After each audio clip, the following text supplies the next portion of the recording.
तक थे। तो इनको इनके विषय में क्या कहा है कि जो सतयुग त्रेता द्वापर में जो राक्षस हुआ करते इसे स्वभाव के तुम्हारे ब्राह्मण हो गए, तो अन्य जनता का क्या हाल होगा। अब ये क्या बता रहे हैं, इससे एक और कंसेप्ट क्लियर कर दिया कि सतयुग के ब्राह्मण वेद के पूर्ण विद्वान माने जाते थे, व्यास जी कह रहे, और वो दुर्गा की पूजा करते थे, खाक विद्वान थे वे। अब थोड़ी सी झलक साथ और लेते हैं श्री विष्णु जी की, फिर आगे निर्णय करेंगे। इसी देवी भागवत के 28 पृष्ठ पे ये देखिएगा, 28-29 पे श्री विष्णु और श्री ब्रह्मा, श्री नारद और व्यास जी के ज्ञान की झलक आपको दिखाते हैं।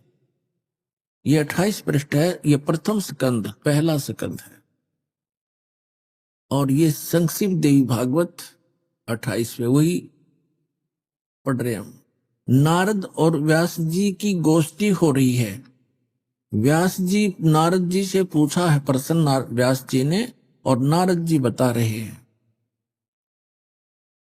नारद जी ने कहा, महाभाग व्यास जी, तुम इस विषय में जो पूछ रहे हो ठीक यही प्रश्न मेरे पिताजी ने भगवान श्री हरि से किया था।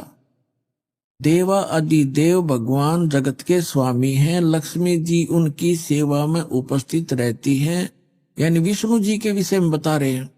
दिव्य कौस्तुमणि उनकी शोभा बढ़ाती है, वे शंख चक्र गदा लिए रहते हैं, पीतांबर धारण करते हैं, 4 भुजाएं,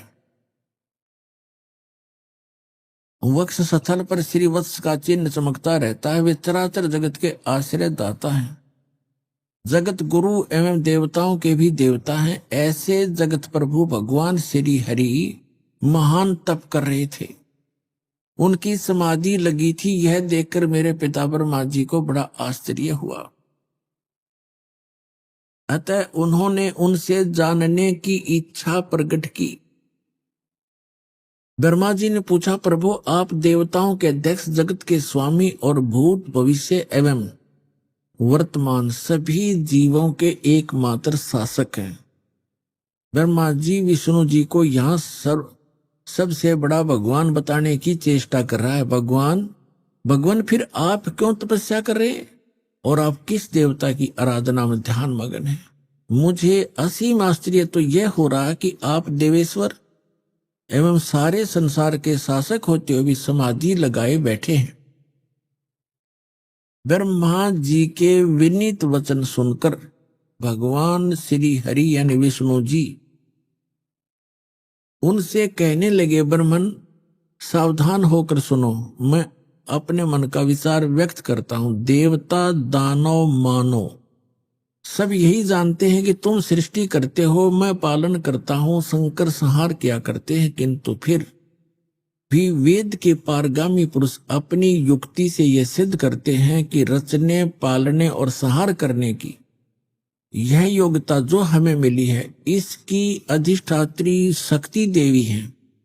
वे कहते हैं कि संसार की सृष्टि करने के लिए तुम में राजसी शक्ति का संचार हुआ है, यानी ब्रह्मा जी रजगुण है, ये सिद्ध होता जा रहा है, और मुझे सात्विक शक्ति मिली है, यानी विष्णु जी सतोगुण है, और रुद्र में तामसी शक्ति का आविर्भाव हुआ है, और शंकर जी तमोगुण है। इस शक्ति के अभाव में तुम इस संसार की सृष्टि नहीं कर सकते, मैं पालन करने में सफल नहीं हो सकता, और रुद्र से संहार कार्य भी संभव नहीं। ब्रह्मा जी हम सभी उसी शक्ति के सहारे अपने कार्य में सदा सफल होते आए। सुवर्त प्रत्यक्ष और परोक्ष दोनों उदाहरण मैं तुम्हारे सामने रखता हूं, सुनो। यह निश्चित है कि उस शक्ति के अधीन होकर ही मैं इस शेष नाग की सैया पर सोता और सृष्टि करने का अवसर आते ही जाग जाता हूं। मैं सदा तप करने में लगा रहता हूं, उस शक्ति के शासन से कभी मुक्त नहीं रह सकता। कभी अवसर मिला तो लक्ष्मी के साथ सुखपूर्वक समय बिताने का सौभाग्य प्राप्त होता है। मैं कभी तो दानों के साथ, राक्षसों के साथ युद्ध करता हूं, और अखिल जगत को भय पहुंचाने वाले दैत्यों के विकराल शरीरों को शांत करना मेरा परम कर्तव्य हो जाता है। और फिर क्या बताते हैं भगवान विष्णु जी बता रहे हैं, मुझे सब प्रकार से शक्ति यानी दुर्गा के अधीन होकर रहना पड़ता है। उन्हीं भगवती शक्ति का यानी दुर्गा जी का मैं निरंतर ध्यान किया करता हूं। और ब्रह्मा जी, मेरी जानकारी में इस भगवती शक्ति से बढ़कर दूसरे कोई देवता नहीं, यानी दुर्गा से ऊपर मैं किसी भगवान से परिचित नहीं हूं। ये सबसे बड़ी, मेरे लिए सबसे बड़ी भगवान दुर्गा है। अपना आत्माओं, इस थोड़े से उल्लेख में अपने सदग्रंथों से यह सिद्ध हो जाएगा कि अध्यात्म मार्ग का ना विष्णु ने पता, ना ब्रह्मा ने पता, ना शंकर ने, ना नारद जी ने, ना व्यास जी ने, और सतयुग के ब्राह्मणों को, और सतयुग से के ब्राह्मणों को नहीं पता तो त्रेता द्वापर कलयुग वालों को तो पता ही कैसे होगा। यह आपके रूबरू आ गया कि उधर से सतयुग के ब्राह्मण भी वेद के पूरे विद्वान माने जाते थे, दुर्गा की पूजा करते थे। इधर विष्णु जी कह रहे हैं कि मैं दुर्गा की पूजा करता हूं और इससे ऊपर कोई भगवान नहीं जानता मैं। तो आ गया सतर इनके अध्यात्म ज्ञान का, स्पिरिचुअल नॉलेज का। तो क्या पता था इन ब्रह्मा विष्णु महेश को, जिनको हम सर्वज्ञ मानकर पूजा किया करते थे। अब देखो, ये दोनों यानी सतयुग के ब्राह्मण और विष्णु जी क्या कह रहे हैं कि हम दुर्गा की पूजा करते हैं। वेद में कहीं लिखा दुर्गा की पूजा करने का? श्रीमद् भगवत गीता में लिखा कहीं दुर्गा की पूजा करने का? एक शब्द तो सुना दो। तो इसको कहते हैं लोक वेद सटदल उआ बाई बकदा। अब दुर्गा जी क्या कहती है आपको दिखाते हैं 562 पृष्ठ पर, 7वां स्कंद और संक्षिप्त देवी भागवत 562 पृष्ठ पे। देवी के द्वारा हिमालय को ज्ञानो उपदेश और ब्रह्म स्वरूप का वर्णन। अब श्री देवी जी कहने लगी पर्वतराज, अब दुर्गा जी पहले तो अपने विषय में बताती है, फिर कहती नहीं, उस ब्रह्म का क्या स्वरूप है यह बतलाया जाता है, जो प्रकाश स्वरूप सबके अत्यंत समीप में स्थित, हृदय रूप गुहा में स्थित होने के कारण गुहाचर नाम से प्रसिद्ध और महान पद अर्थात परम प्राप्य है। यहां फिर आ गया, वह समस्त प्रजा के ज्ञान से परे है, अर्थात किसी की बुद्धि में आने वाला नहीं है, ऐसा तुम जानो। जो परम प्रकाश रूप है, जो सूक्ष्म से भी अत्यंत सूक्ष्म है, जिसमें संपूर्ण लोक और उन लोकों में निवास करने वाले प्राणी स्थित हैं, वही यह अक्षर ब्रह्म है। वही सबके प्राण है, वही सबकी वाणी है और वही सबके मन है। वह यह परम सत्य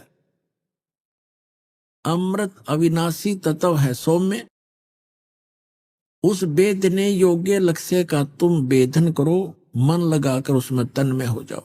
सौम्य, उपनिषद में कथित महान अस्त्र रूप धनुष लेकर उस पर उपासना द्वारा तीक्ष्ण किया हुआ बाण संधान करो और फिर भावानुगत चित्त के द्वारा उस बाण को खींचकर उस अक्षर रूप ब्रह्म को लक्ष्य बनाकर वेदन करो। प्रणव माने ओम, धनुष है, जीवात्मा बाण है और ब्रह्म को उसका लक्ष्य कहा जाता है। अब यहां देखिए, उस एकमात्र परमात्मा को ही जाने, दूसरी सब बातों को छोड़ दो। अब दुर्गा क्या कह रही है कि केवल एक ब्रह्म की पूजा करो, मेरी पूजा भी छोड़ दो। क्या कह रही है दुर्गा जी कि उस केवल एक ब्रह्म की पूजा करो, उसका ओम नाम है और उसको ब्रह्म की साधना जीवात्मा करे। अपनी साधना भी कह रही है, मेरी भी पूजा मत करो, एकमात्र उसी की साधना करो। ये देखो, उस एकमात्र परमात्मा को ही जाने, दूसरी सब बातों को छोड़ दे। यही अमृत रूप परमात्मा के पास पहुंचाने वाला पुल है। संसार समुद्र से पार होकर अमृत स्वरूप परमात्मा को प्राप्त कराने का यही सुलभ साधन है। इस आत्मा का परमात्मा का को ओम के जप के साथ ध्यान करो। इससे अज्ञान में अंधकार से सर्वथा परे और संसार समुद्र से उस पार जो ब्रह्म है उसको पा जाओगे, तुम्हारा कल्याण हो। स्पष्ट कर दिया कि ओम नाम ब्रह्म का है और इस ओम नाम के जाप से ब्रह्म को पाने का उद्देश्य रखकर साधना करो, तुम उसको प्राप्त कर जाओगे। और वो कहाँ रहता है? वह है यह सब का आत्मा ब्रह्म, ब्रह्मलोक रूप दिव्य आकाश में स्थित है। वहां रहता ब्रह्मलोक में यह ब्रह्म। अपने आत्माओं, यदि ये दास मौखिक ये वचन कहकर छोड़ देता और प्रथम बार कोई पुण्यात्मा ये वचन सुनता तो वो शायद टीवी बंद करके बैठ जाता और औरों को भी कहता कि वो तो निंदा करता है, झूठ बोलता है। और अब क्या कहोगे कि ये विश्व में यदि सत्य ज्ञान है तो रामपाल के पास है, न विश्व में किसी के पास ज्ञान नहीं।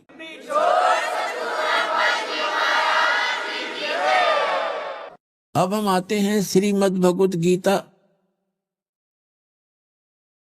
अध्याय नंबर 7 पर। इसके अंदर एक बहुत ही निर्णायक ज्ञान है, बहुत ही निर्णायक ज्ञान है,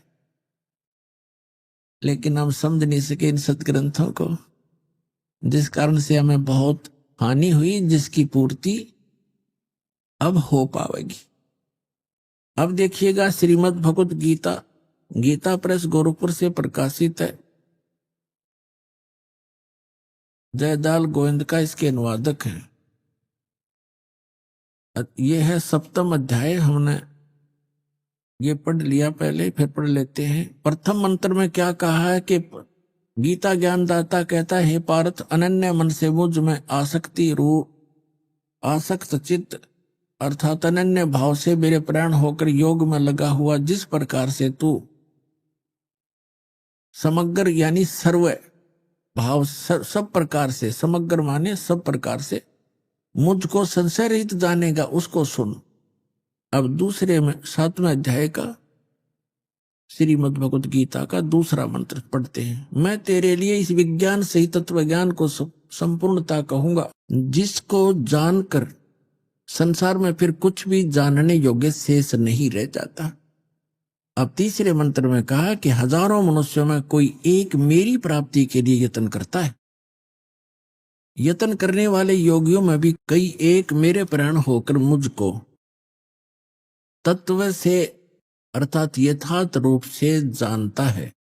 चौथे में कहा है, ये पृथ्वी जल अग्नि वायु आकाश मन बुद्धि और अहंकार भी इस प्रकार यह 8 प्रकार से विभाजित मेरी प्रकृति है। यह 8 प्रकार के भेद वाली तो अपरा मेरी जड़ प्रकृति है। और हे महाभाव, इससे दूसरी को जिससे यह संपूर्ण जगत धारण किया जाता है, मेरी जीव रूपा परा अर्थात चेतन प्रकृति जान। अपने आत्माओं, यहां यह सिद्ध हो गया कि 2 प्रकृति बताई जा रही हैं। एक तो ये बताया है कि पृथ्वी जल वायु आकाश मन बुद्धि और अहंकार, ये 8 का योग से ये बनती है जड़ प्रकृति। और दूसरी या चेतन प्रकृति दुर्गा है। ये चेतन प्रकृति जो है दुर्गा है, अष्टंगी है। यहां ये कोड वर्ड है, क्योंकि श्रीमद् भगवत गीता वेदों का सारांश है। 4 वेद इतने मोटे हैं और उनसे ये पतली सी बुक 18 अध्याय बने हैं, जिसमें कुल 700 मंत्र हैं। तो वो कोड वर्ड ज्यादा है और कोड वर्डों को टीचर ही समझा करते हैं। हमारे दातम गुरु जो थे वो टीचर नहीं थे, उनको इनका गूढ़ रहस्य का ज्ञान नहीं था। तो यहां सिद्ध हो गया कि एक तो ये जड़ प्रकृति, ये 8 जो बताई, पृथ्वी जल वायु अग्नि आकाश मन बुद्धि और अहंकार है। और दूसरी चेतन ये दुर्गा है। अभी स्पष्ट करेंगे आपके सामने। दुर्गा को प्रकृति भी कहते हैं। अब आगे ये क्या बताना चाहता है। अब श्रीमद् भगवद गीता का अध्याय हम 7 पढ़ रहे हैं और इसमें ये 11वां मंत्र हम पढ़े। हे भरत श्रेष्ठ, मैं बलवानों का बल यानी आसक्ति और कामना से रहित बल सामर्थ्य हूं। मैं बलवानों का बल हूं और सभी प्राणियों को, भूतों को, इन प्राणियों के धर्म के अनुकूल, शास्त्र अनुकूल काम मैं हूं। धर्म अविरुद्ध काम मैं हूं। अब हम 12 से लेंगे। इसमें क्या बताया कि और भी जो सतगुण से उत्पन्न होने वाले भाव हैं, जो रजोगुण तथा तमोगुण से होने वाले भाव हैं, उन सब को मुझसे होने वाले हैं ऐसा ऐसा जान, परंतु वास्तव में उनमें मैं और वे मुझ में नहीं है। अब यहाँ क्या प्रसंग है? ये श्रीमद् भगवद गीता में गीता ज्ञान दाता कौन है? ये श्री ब्रह्मा विष्णु महेश जी के पिताजी हैं, जो श्रीमद् भगवद गीता को बोल रहे हैं श्री कृष्ण में प्रवेश करके। अब यहाँ पर थोड़ा सा ये कंसेप्ट और क्लियर करना पड़ेगा कि श्रीमद् भगवद गीता का ज्ञान किसने दिया, क्योंकि श्रीमद् भगवद गीता को समझने के लिए ये जानना अनिवार्य है कि श्रीमद् भगवद गीता का ज्ञान श्री कृष्ण नहीं बोल रहा। श्री कृष्ण के अंदर प्रवेश करके ये ब्रह्म बोल रहा है, सरपुरुष बोल रहा है, ये काल बोल रहा है।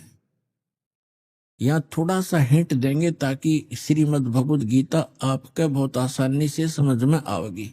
अब आपको दिखाते हैं कि जब महाभारत का युद्ध समाप्त हो चुका और युधिष्ठिर जी को राजगद्दी प्राप्त होगी, तो श्री कृष्ण ने कहा पांडवों से कि अब मैं द्वारका जाना चाहता हूं। तब अर्जुन ने कहा कि भगवान, आप जी ने जो युद्ध के समय मुझे ज्ञान सुनाया था, श्रीमद् भगवद गीता जिसको कहते हैं, वो बुद्धि के दोष से मैं भूल गया।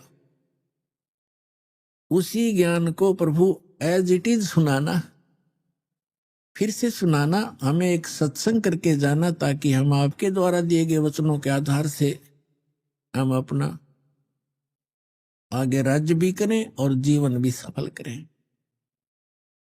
तो उसके विषय में आपको दिखाते हैं। ये है संक्षिप्त महाभारत द्वितीय खंड, गीता प्रेस गोरखपुर से प्रकाशित है ये। और इसके कहां से छपा है? इसके अनुवादक भी वही हैं, द्वितीय खंड संपादक तथा संशोधक जयदयाल गोविंद का, और ये यहां से छपी है। अब हम इसके आपको 667 पृष्ठ पर ले चलते हैं। ये है 667 पृष्ठ, और यहां से हम शुरू करते हैं। अश्वमेधिक पर्व। अर्जुन का श्री कृष्ण से गीता का विषय पूछना और कृष्ण का अर्जुन से सिद्ध महर्षि और कश्यप का संवाद। यह देखिए, जन्मे जय ने पूछा ब्राह्मण, शत्रुओं का नाश हो जाने के बाद जब महात्मा श्री कृष्ण और अर्जुन सभा में बैठकर वार्तालाप कर रहे थे, उसमें उनमें क्या क्या बातचीत हुई? तो वैशंपायन जी ने कहा, राजन, श्री कृष्ण सहित अर्जुन ने जब अपने राज्य पर पूरा अधिकार प्राप्त कर लिया तो वे दिव्य सभा भवन में आनंद के साथ रहने लगे। एक दिन सज्जनों से घिरे हुए वे दोनों मित्र स्वेच्छा से घूमते घूमते सभा मंडप के ऐसे भाग में पहुंचे जो स्वर्ग के समान सुंदर था। पांडु नंदन अर्जुन श्री कृष्ण के साथ रहकर बहुत प्रसन्न थे। उन्होंने एक बार उस रमणीय सभा की ओर दृष्टि डालकर भगवान से ये वचन कहा, देवकी नंदन, जब युद्ध का अवसर उपस्थित था उसमें मुझे आपके माध्यम का ज्ञान और ईश्वरीय स्वरूप का दर्शन हुआ था, किंतु केशव, आपने स्नेहवश पहले मुझे जो ज्ञान का उपदेश किया था वह इस समय बुद्धि के दोष से भूल गया है। उन विषयों को सुनने के लिए बार बार मेरे मन में उत्कंठा होती है। इधर आप जल्दी ही द्वारका जाने वाले हैं, अतः पुनः वह सब विषय मुझे सुना दीजिए।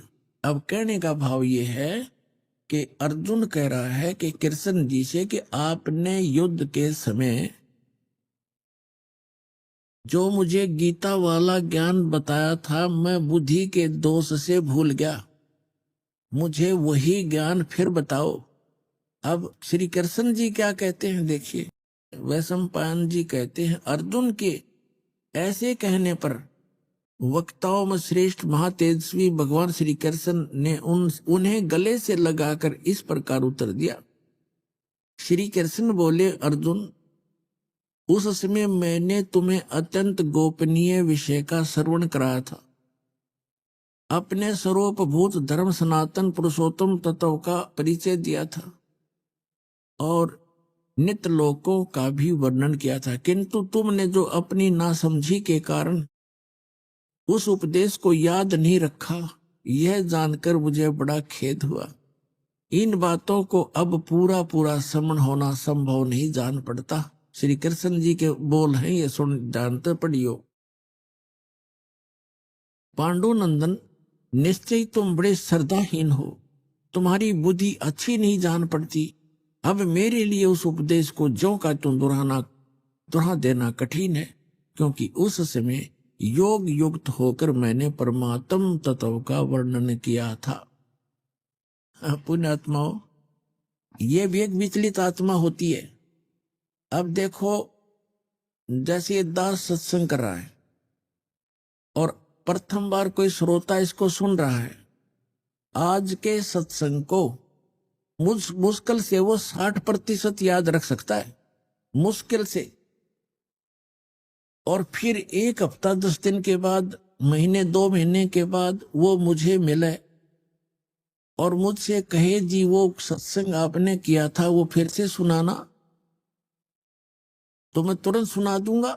यदि मैं अपने होश हवास में बोल रहा हूं और मैं ये कहूं कि तेरी बुद्धि अच्छी नहीं है, तू श्रद्धाहीन व्यक्ति है, तूने वो सत्संग याद क्यों नहीं रखा, और मैं ये कहूं मुझे तो अब याद नहीं, कोई बात हुई या?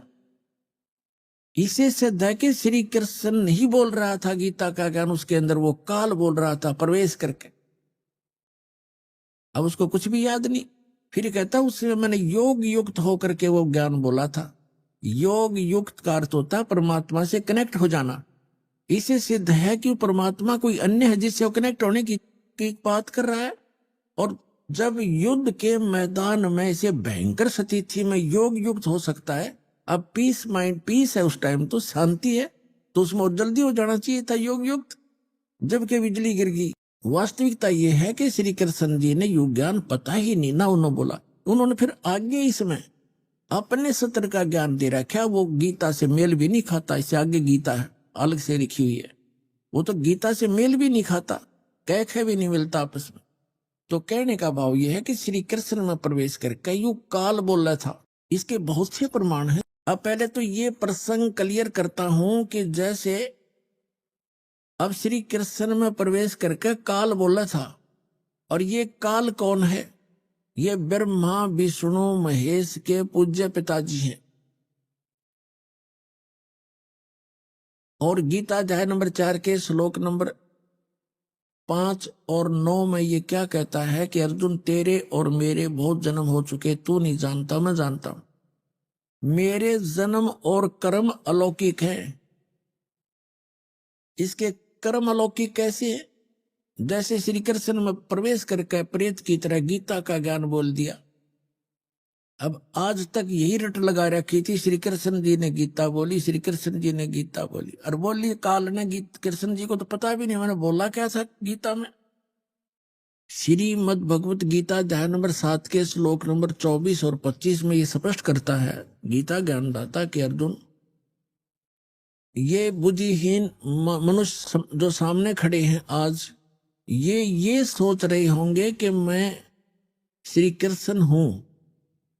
ये मुझ अव्यक्त को व्यक्तिम आपनम मनन्ते अबुधा, मुझ अव्यक्त को, व्यक्त माने गुप्त रहता हूं, मैं अपनी योग माया से छुपा रहता हूं, कभी किसी के सामने नहीं आता। और श्री कृष्ण जी तो सामने खड़े थे। श्री कृष्ण होते ये वचन कहते तो सामने खड़े थे, वो छुपेगा। तो ये कहता मैंने प्रतिज्ञा, मेरी ये अटल प्रतिज्ञा है तो ये घटिया, पर मैं ये मेरी अटल प्रतिज्ञा, अविनाशी प्रतिज्ञा है, मैं कभी किसी के सामने नहीं आता। तो ये क्या करते रहे, जैसे आपको बहुत बार दिखा है श्री शिव महापुराण के अंदर, वो विद्वेश्वर संहिता के अंदर आता है, एक बार ब्रह्मा और विष्णु का इस बात पर युद्ध हो गया। ब्रह्मा जी कहते हैं मैं सारी सृष्टि का रचनहार हूं और आपकी भी उत्पत्ति मेरे से हुई है, विष्णु जी को कहते। और विष्णु जी कहते हैं कि आप मेरी नाभि कमल से उत्पन्न हुए हो, मैं सबका, सारी सृष्टि का रचने वाला मैं हूं, सबका पिता हूं, तो मेरा पुत्र है। ब्रह्मा जी कहते विष्णु जी को तू मेरा पुत्र है। अब इनको ये भ्रम कैसे हुआ? इनको ये भ्रम ऐसे होता है जैसे ऋषि लोगों ने समाधिस्थ होने की चेष्टाएं की और इसने प्रतिज्ञा कर रखी है मैं कभी अपने ओरिजिनल रूप में दिखाई नहीं दूंगा, किसी को दर्शन नहीं दूं। ये क्या करता है, जैसे ऋषि महर्षियों ने समाधिस्थ हुए और समाधि दशा में किसी को ब्रह्मा के रूप में दर्शन दे दिए, तो उस ऋषि ने सब जगह जो है गुणगान कर दिए कि ये ब्रह्मा जी स्वयं मालिक है, ये अपने आप को छुपाए बैठे हैं, ये जगत पिता हैं, मैंने समाधि दशा में इनके दर्शन हुए। इस बात से ब्रह्मा जी फूल गए, 10, 20, 50 ने ऐसे कह दिया और किसी को विष्णु जी के रूप में दर्शन दे दिए। तो उसने कहा कि विष्णु जी यही पूर्ण परमात्मा है, मैंने समाधि दशा में इनके दर्शन हुए, ये अपने आप को छुपाए हुए, ये जगत के मालिक हैं, जगत के रचने वाले हैं, समर्थ है। तो उससे विष्णु जी को भ्रम हो गया कि मैं ही रचने वाला हूं, सारे मुझे ही कहने लग रहे। किसी को शंकर भगवान के रूप में दर्शन दे दिए समाधि दशा में, अंदर अंतःकरण में। तो उसने बता दिया कि शंकर भगवान जो ये बैठे तमोगुण, यही सर्वशक्तिमान है, कालज्ञ, मृत्युंजय, सर्वज्ञ, सारी सृष्टि के रचना। तो वहां ब्रह्मा और विष्णु जी को भ्रम हो गया, तो उनका युद्ध हो गया। फिर वो बीच में एक स्तंभ खड़ा करा, पिलर खड़ा करा, लिंग, तो उन दोनों का युद्ध समाप्त किया। तब ये काल आ गया अपने पुत्र शिव का रूप धारण करके। ये अपने वास्तविक रूप में नहीं आता। इसका वास्तविक रूप कौन सा है? जो श्रीमद् भगवत गीता का ज्ञान देते समय युद्ध के मैदान में दिखा था इसने, 1000 भुजा का है ये, सहस्रा बाहु है ये। ब्रह्मा विष्णु महेश केवल 4 भुजा बना सकते हैं, दुर्गा केवल 8 भुजा बना सकती है, इससे ज्यादा नहीं है। और ये 1000 भुजा से लेकर और 10 भुजा और 4 भुजा और 2 भुजा में बना सकता है। तो ये ऐसे अपना वास्तविक रूप इसका वो 1000 भुजा, वो काल रूप है, वो इसका वास्तविक रूप है। तो उस वास्तविक रूप में ये कभी किसी को दर्शन नहीं देता, इसने प्रतिज्ञा कर रखी है। तो इसी का एक प्रमाण दिखाते हैं श्री विष्णु पुराण के अंदर कि एक बार राक्षसों का और देवताओं का युद्ध हो गया। देवता युद्ध में हार गए और राक्षस विजयी हो गए। देवता वहां से भागकर समुद्र के किनारे जाकर के तपस्या करने लगे। अभी आपने सुने संत रामपाल जी महाराज के मंगल प्रवचन। आइए अब सुनते हैं संत रामपाल जी महाराज से नाम दीक्षा लेकर सतभक्ति करके अद्भुत लाभ प्राप्त करने वाले अनुयायी के विचार। दर्शकों, इनसे मिलते हैं। ये है सुनीता जी, जो अलवर राजस्थान की रहने वाली हैं। बचपन से ही इनकी देवी जी की पूजा आराधना में अटूट श्रद्धा थी। सुनीता जी हिंदू धर्म में प्रचलित भक्ति साधना, श्राद्ध, कर्मकांड और देवी जी को इष्ट मानकर नवरात्रि जैसा पर्व आदि को पूर्ण से मानती थी। इन सब के बाद भी इन्हें न कोई लाभ मिला और न ही मोक्ष मार्ग मिल पाया। सुनीता जी का शरीर बीमारियों से हमेशा घिरा रहता था। सभी जगह अपना इलाज करवाने के बाद भी सुनीता जी अपने रोग से मुक्ति नहीं पा रही थी। इनकी जिंदगी तब बदली जब इन्हें अपने ही परिवार के सदस्य से संत रामपाल जी महाराज का पता चला। सुनीता जी ने बिना किसी देरी के संत रामपाल जी महाराज से दीक्षा ली